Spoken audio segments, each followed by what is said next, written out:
Okay, so next question हमारे पास कहते हैं find the interior angles of a quadrilateral, यानी कि एक क्वाड्रिलेटरल है 4 साइडेड फिगर, उसके आपको वर्टिसेस दिए गए हैं और आपको एंगल्स पता करने हैं। ठीक है, तो सबसे पहले हम इसको कोऑर्डिनेट एक्सिस के ऊपर ड्रॉ करते हैं। ठीक है, ये मेरे पास कोऑर्डिनेट एक्सिस आ गया 5 2, यानी कि 5 2 ये पहला पॉइंट इसका कहीं बना। ठीक है, इसके बाद है -2 3, यानी कि -2 यहाँ कहीं आएगा। ठीक है, और आप रैंडम फिगर बना सकते हो, इसमें कोई ऐसा मसला नहीं है, आपको बिल्कुल exact drawn to the scale नहीं चाहिए, सिर्फ आपको अंदाज़ा लगाने कि वो चीज़ कहाँ पर लाई करी। एक्चुअली अगर मैं यहाँ पर देखूँ ना तो थोड़ा सा मसला हुआ है, वो ये कि -2 कहीं यहाँ आएगा, मेरे को ज़्यादा दूर लेगा, -3 यहाँ आएगा, सो ये मेरे पास कहीं बनेगा इधर ही।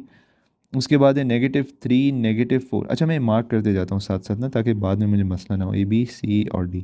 इसके बाद है -3 -4, यानी कि ये आएगा -3 यहाँ कहीं आ जाएगा। ठीक है, -3 हो गया, और -4 आ गया यहाँ कहीं। ठीक है, ये आ गया। सो ये ए है, ये बी है, ये सी है, और डी ऑफ कोर्स 4 -5 यहीं कहीं आ जाएगा। सही है, सो आप इसे कह सकते हो कि ये यार ये यहाँ के लिए आना ना क्वाड्रेटिल बन जाएगा। Of course not drawn to scale है यार, कैसे इसमें आ सकता है।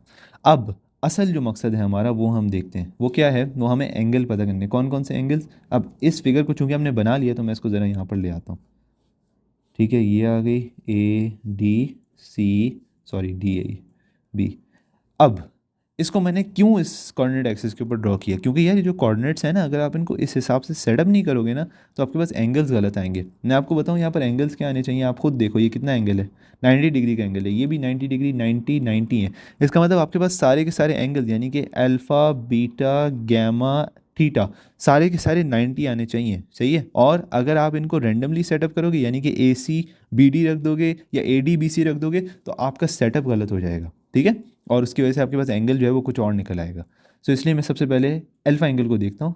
सो मैं यहाँ पर अल्फ़ा एंगल के लिए फार्मूला लिखता हूँ, tangent alpha is equal to M2 minus M1 1 plus M2 M1। Okay, so अब यहाँ पर सबसे पहले अगर मैं अल्फ़ा एंगल को देखूँ तो अल्फ़ा एंगल कहाँ कहाँ पर अटैक कर रहा है, एक तो AB के ऊपर कर रहा है, इसका मतलब AB मेरे पास होना ज़रूरी है, AB की स्लोप। इसके बाद BC का स्लोप होना मेरे पास ज़रूरी है, क्योंकि वो BC के ऊपर अटैक कर रहा है। ठीक है, दोनों के ऊपर अटैक हो रहा है। अब हम AB की स्लोप को देख लेते हैं। अब हम BC की स्लोप को देख लेते हैं, MBC। अभी दोनों की मेरे पास स्लोप्स आ गई, मैं इनको यहाँ पर पुट करता हूँ। ठीक है, तो 7, ओके, माइनस -1/7, 7 है। ठीक है, 1 प्लस 7 -1/7। सो अगर हम इसको देखें,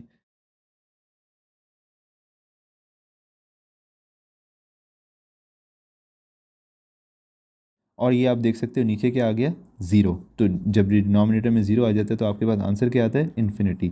और इन्फिनिटी का मतलब है tangent alpha is equal to infinity, और इन्फिनिटी टेंजेंट इन्वर्स इन्फिनिटी जो होती है वो होती है ज़ीरो। ठीक है, ये हमारे पास सबसे पहला एंगल आ गया कितना, 90 डिग्री। सही है, ओप सॉरी, टेंजेंट इन्वर्स जो होती है वो 90 डिग्रीज होती है। सही, ये पहला एंगल आ गया। अब इसके बाद हम देखते हैं दूसरा एंगल बीटा। बीटा किसके ऊपर अटैक कर रहा है, AB के ऊपर और AD के ऊपर। सो बीटा के लिए अगर आप देखो तो AB और AD के ऊपर अटैक कर रहा है, तो मैं AD का स्लोप पता कर लूँगा। ठीक है, तो मेरे पास AD का स्लोप 7 आ गया, AB का स्लोप पहले से मौजूद है -1/7। सिंपली उनको मैं यहाँ पर पुट कर देता हूँ। सो मैं यहाँ पर बीटा के लिए सॉल्व कर रहा हूँ, और बीटा टेंजेंट बीटा जो होगा वो बेसिकली होगा M2 - M1, वो आप क्या नाम है कुछ भी लिख सकते हो, उसमें कोई मसला नहीं है, M2 और M1, इसको हम यहाँ पे पुट करेंगे।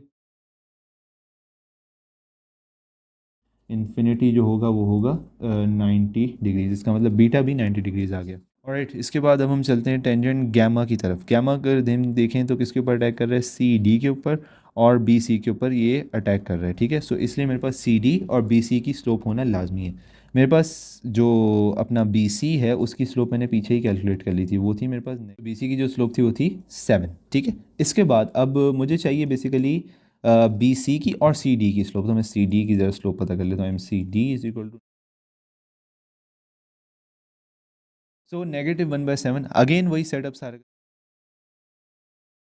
Tangent inverse infinity is equal to 90 degrees, आपके पास गैमा भी 90 डिग्रीज आ गया। आखिर में हमारे पास थीटा है, वो मैं सॉल्व करता हूँ। टेंजेंट थीटा, उसको अगर मैं देखूँ तो वो किसके ऊपर है, CD के ऊपर और AD के ऊपर। CD पहले ही मौजूद है, AD अभी मैंने पीछे कैलकुलेट की थी, वो थी 7। सो अगेन वही सेटअप हो जाएगा, वो इन्फिनिटी के बराबर आ जाएगा। थीटा मेरे पास आ जाएगी टेंजेंट इनवर्स इन्फिनिटी, जो कि होता है 90 डिग्री। सो आपने देखा कि ये सवाल कितना आसान था, लेकिन मसला पता है क्या है? मसला इस एक्सिस का है ये।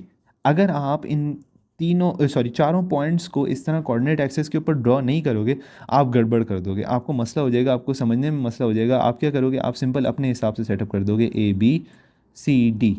क्या होगा, ए सी की आपके पास स्लोप आएगी जो कि पता नहीं क्या आती है, और आपके पास आंसर जो आखिर में थीटा का जो भी एंगल आपका है वो 90 डिग्री नहीं आएगा। जबकि आपका आंसर लाजमन लाजमन 90 डिग्री आना चाहिए। क्यों? क्योंकि ये एक सीधी लाइन है। आपको देखो, ये एंगल है, ये एंगल क्या होता है, 90 डिग्री। सही है।